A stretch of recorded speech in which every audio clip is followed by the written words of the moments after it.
Welcome to the Lowenstein Sandler podcast series, the Women's Initiative Network, Real Talk. I'm Rachel Dickovics, Counsel in Lowenstein's White Collar Defense Practice Group and a member of the Women's Initiative Network at Lowenstein Sandler. Before we begin, please take a moment to subscribe to our podcast series at lowenstein.com/podcast or find us on iTunes, Spotify, Pandora, or SoundCloud. Now let's take a listen.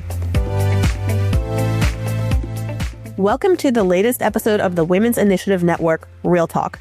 I'm Megan Monson, partner in Lowenstein Sandler's Executive Compensation, Employment, and Benefits Practice Group, and I'll be one of your hosts today. I'm joined by two of my colleagues, Melissa and Bonnie, who I'll turn it over to introduce themselves. Hey everyone, my name is Melissa Paris. I'm Counsel in the Mergers and Acquisitions Group at Lowenstein Sandler. I do a large variety of corporate and transactional work, and I'm excited to be here today talking to you all. And my name is Bonnie Schipper. I am a second-year associate in the corporate group at Lowenstein. I do a wide range of corporate transactions and do a lot of work in the M&A group with Melissa. Well, thank you both so much for joining us today. On today's episode of Real Talk, we are going to discuss how playing sports at many different levels provides valuable lessons that can help women navigate the challenges of a workplace and the challenges in particular of corporate law, more specifically as an M&A attorney. So Melissa and Bonnie, why are we here today talking about women playing competitive sports? Well, I think, first of all, there's like a pretty direct correlation between some of the lessons you learn as an athlete and those lessons can be leveraged as an attorney. And today we just hope to break down some of those lessons and talk about how sports have benefited us. It's been well studied that women that played competitive sports at any level in their youth are more likely to be in leadership or management positions as an adult. And in 2015, a study done by EY and ESPNW found that 94% of women in C-suite positions were athletes, and more than half of those are at the collegiate level. And as current and former athletes ourselves, that's not a surprise, since a lot of the skills tied to success in a sporting environment directly translates to success at work. Can you tell our listeners a little bit about your athletic and sports backgrounds? What sports did you play and at what levels? Grew up playing softball primarily. I was a softball player all through middle and high school and played Division I softball in college at Columbia University, and now play slow pitch softball as an adult in Central Park every weekend with Melissa. I also was a recreational basketball player. I did fencing, golf. Now I'm a long distance runner, and sports have been very integrated for my entire life, but softball is what you're going to hear me talk about a lot today. Similarly to Bonnie, I grew up in a family that prioritized sports. We were encouraged to try everything, so I got a chance to play soccer as a child.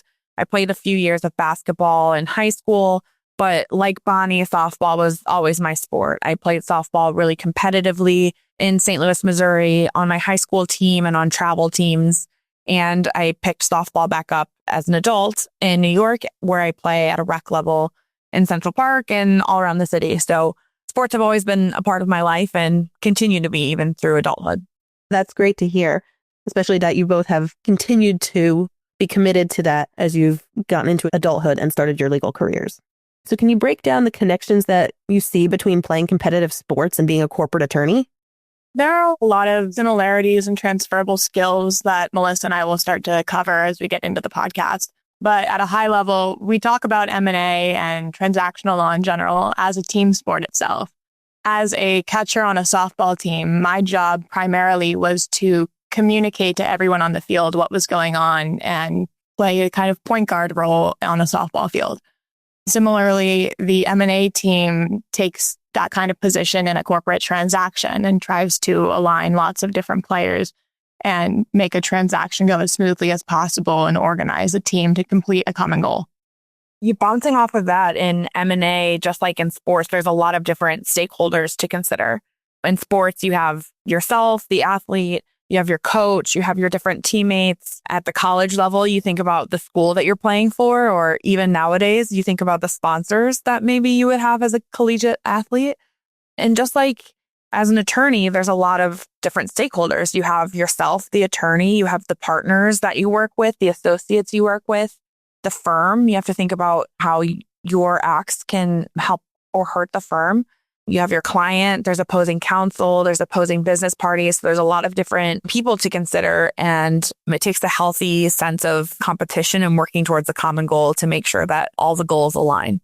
And Melissa mentions competition. One of the phrases that we've used a lot to talk about our boarding skills and work is collaborative competition.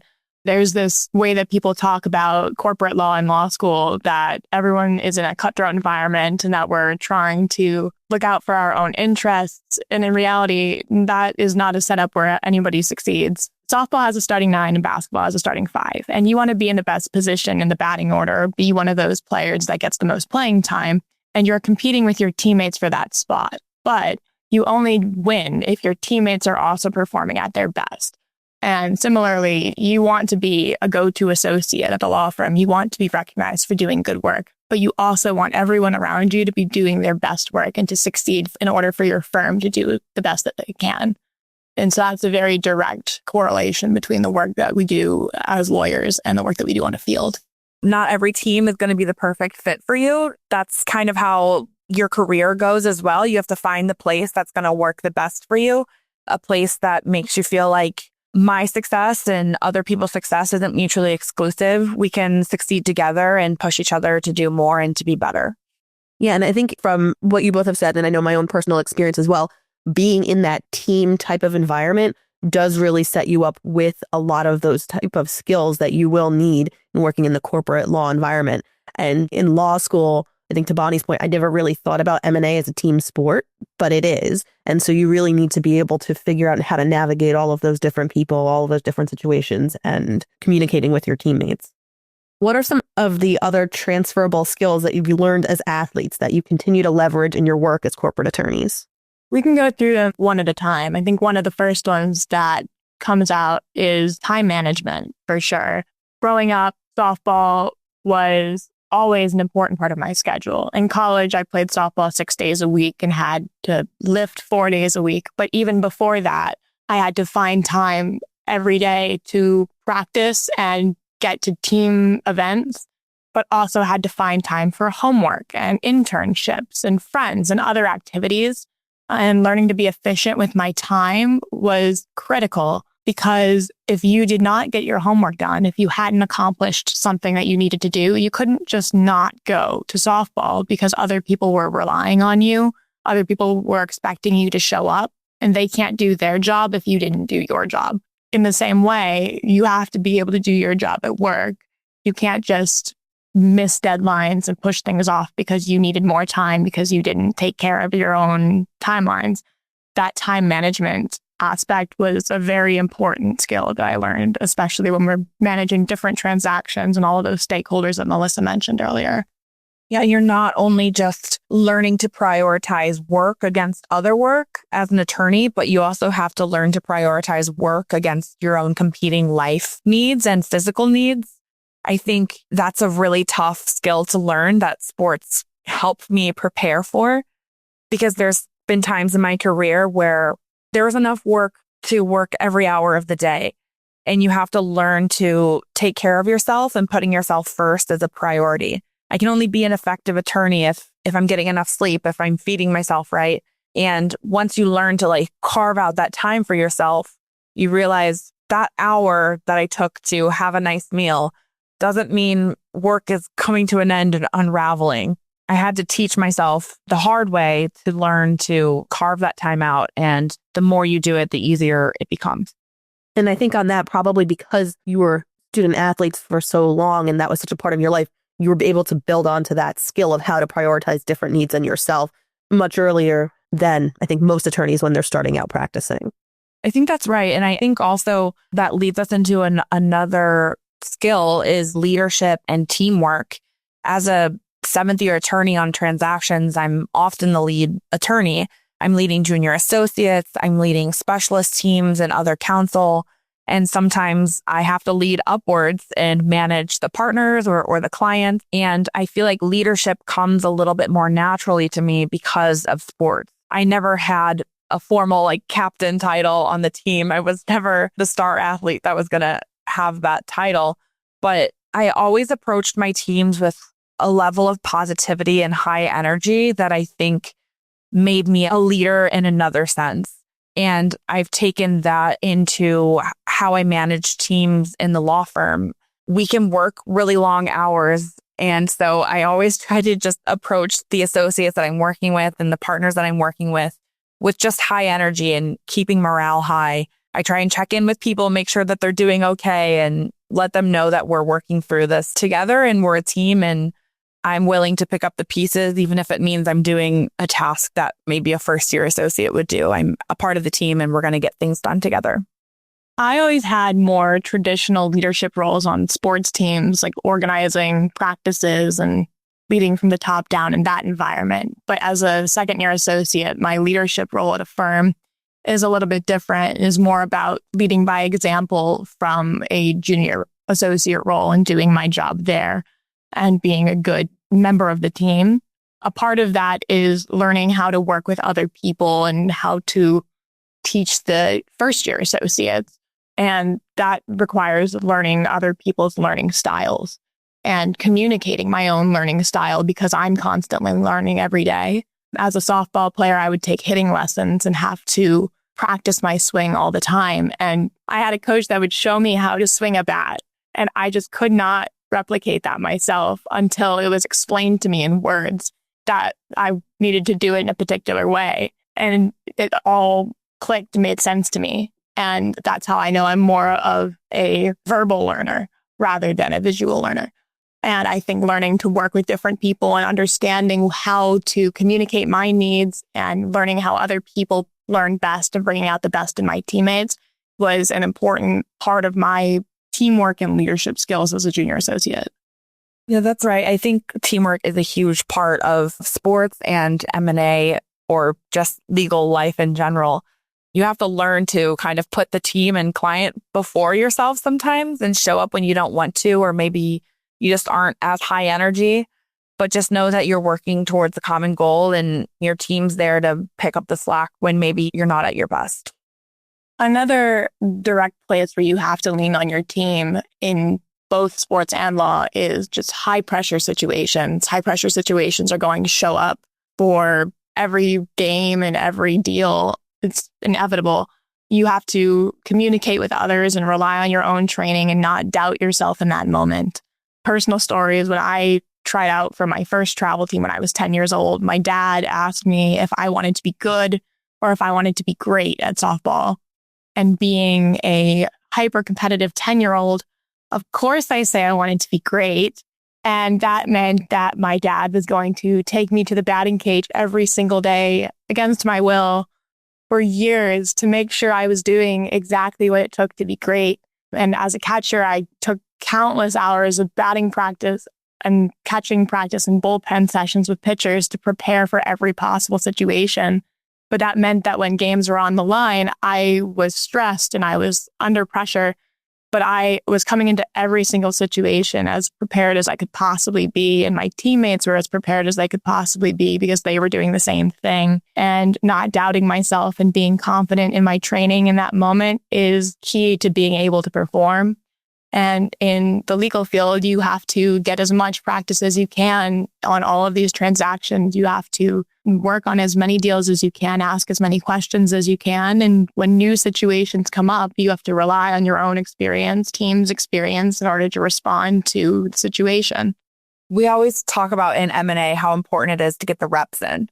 We literally use that phrase, and it's such a sports phrase of you learn by doing. And M&A work is often lightning speed. So you have to stay on top of it. You have to learn as you go and have trust and faith in those around you that you're all going to work together to get it done. And it's so close to being on a team and playing sports together. It's undeniable. I really like the point that you made about being able to deal with high stakes, high pressure situations, because a lot of things in M&A are moving quickly. And it can be stressful if you're getting pulled in 1,000 different directions and you have a lot of different things going on. But again, I think the experience that you both have had playing sports and being comfortable in those type of situations, I think really then gives you a leg up in trying to deal with that now with practicing attorneys. That takes us to another one of the skills that we've talked about is resiliency and handling adversity. Because at the end of the day, even after we've done all of those reps and practiced and done everything right, sometimes things just go wrong. And being able to bounce back from personal setbacks on the field or in the office is just a part of the job. I will never forget being in a high school softball game and being in the last inning and dropping the ball to lose the game. And it will stick with me forever, even though it's been years. In the same way, I sometimes will find myself just kicking myself if I made a typo in an email or wondering if I missed something or gave the wrong answer to a partner. But learning from those moments and being able to improve going forward is what makes you a better player and a better associate, and being able to use those to make yourself a better member of the team. Yeah, I think something that we talk about in sports, but also comes up in law, is just being coachable. It's if I am working with Bonnie and I give her a piece of feedback, it's because I want her to do better and because I want us to work together better. And so it's taking that feedback and using it as a learning opportunity. And I think that that's something that your coaches really lay into you with when you're playing sports, and being able to take that criticism and not take it personally in the legal field, I think is really key for success. And you'll learn people have a lot of different feedback styles. Sporting field, I had a coach that was a screamer. I had coaches that were much softer and more reserved, and that translates to a professional environment. You have to be able to separate the constructive criticism from other comments, and that is up to you to be able to pick out that information and apply it to your own career and your own sporting life. You have to be able to push yourself forward and pick yourself up, put the pieces back together and move on and make yourself better for it. And I think having that practice of taking criticism and failing, and sometimes hearing constructive feedback, sometimes hearing feedback that's maybe not constructive, and being able to identify the difference and apply it appropriately is important. Yeah, I think I also learned through sports how to stick up for myself. And I think I found my voice through sports. That's come in handy as an adult playing slow pitch softball. I play on a lot of co-ed teams. Bonnie's my teammate on a bunch of these teams. But it's not uncommon on the co-ed field for men to assume women don't know how to play or don't care as much about the game. And so we're relegated to the less quote unquote skilled or less involved positions, or we're relegated to the end of the batting lineup just because we're a woman. And even though I might have more softball experience than them, Bonnie certainly have a lot more softball experience than a lot of the men we play with. But sticking up for myself in those situations, which I have and continue to do, has allowed me to find my voice in the professional realm as well, where in similar situations, women might be talked over or treated as less strong in a professional setting. And so having a place outside of work to practice finding that assertive voice has strengthened my confidence in and off the field and in and out of the workplace. So what advice would you give to law students or female attorneys who also love sports? There are a couple of different things that we've talked about. I think one area where sports might be helpful is knowing where to take a risk and knowing when to be more reserved. Knowing when to put yourself out there and try something new and push yourself is definitely the way that you're going to find new opportunities and challenge yourself, and maybe just help get buzzer beater shot or do something that's going to save the day. And that's going to feel fantastic. But also, you have to know when it's better to put your team before yourself and take the safer route. And I think sports is a place where you can learn when it's appropriate to put yourself out there and push boundaries, and when to make the phone call and when to send that email and try to do something new. And other times when you want to take the safer route and ask for help. Another place that we might apply all of this sporting advice is just when you're applying for jobs, make sure you talk to people about it. I think we've talked about these transferable skills. It's not a bad thing to bring it up in an interview and tell people that you are an athlete and explain that these are skills that you got and how they help you. I've certainly talked about softball in a lot of interviews, but just as much as I talked about softball in my law firm interviews, I talked about fencing. Fencing was a sport that I picked up in law school itself and did all through grad school experience. And I had the same experience of time management and learning to be competitive and dealing with adversity. And people wanted to hear about it. And so if you have shown commitment and learned these lessons through really anything, whether it's a sport or any other activity that you were committed to, I wouldn't be afraid to bring it up. Yeah. And on that note, like, don't be afraid to try something new. I picked up the ball again as an adult playing rec league co-ed softball. And it's really opened up my world. It's opened up New York to me. And I've met a ton of people who I maybe wouldn't have met otherwise. And thinking like a lawyer, that just means networking opportunities. You never know when the person that you meet on the softball field is going to need an attorney. And if you're known for showing up to the field with consistency, with a good attitude, and with sportsmanship is pretty key, it could help you win clients. And obviously, you're not going to show up to the field with business cards, but every interaction you have is a chance to show who you are. And they might say, hey, Melissa's a lawyer. We might need her for something. There's a lot of professionals who play sports. And so don't be afraid to get back on the field just as a way to meet people as well. And one thing Melissa touched on earlier is in order to do your best work, you have to take care of yourself off the field. And playing sports is one way to make sure that you're prioritizing both your physical health and your mental health and giving yourself an outlet to do something other than your job, and make sure you're stepping away from the computer and making sure you have time to talk to other people and getting outside and doing something fun. And then you can go back to your computer and do your work the rest of the day, but you need to step away for a moment, be able to refresh and go back. And so sports is a way to help move your body and maintain physical fitness and take care of yourself and make sure that you're able to be your best teammate on and off the field. Well, thank you so much, Melissa and Bonnie. This has been a great discussion in hearing about the strong correlations between playing sports and practicing law, and in particular, the skills that you've learned as athletes that really can set you up for success and give you a leg up as a practicing M&A attorney. So really want to thank you both for sharing your wonderful words of wisdom with our listeners. Want to encourage our listeners to stay tuned for future episodes. We look forward to seeing you for the next episode of Real Talk. Thanks for having us. Thank you.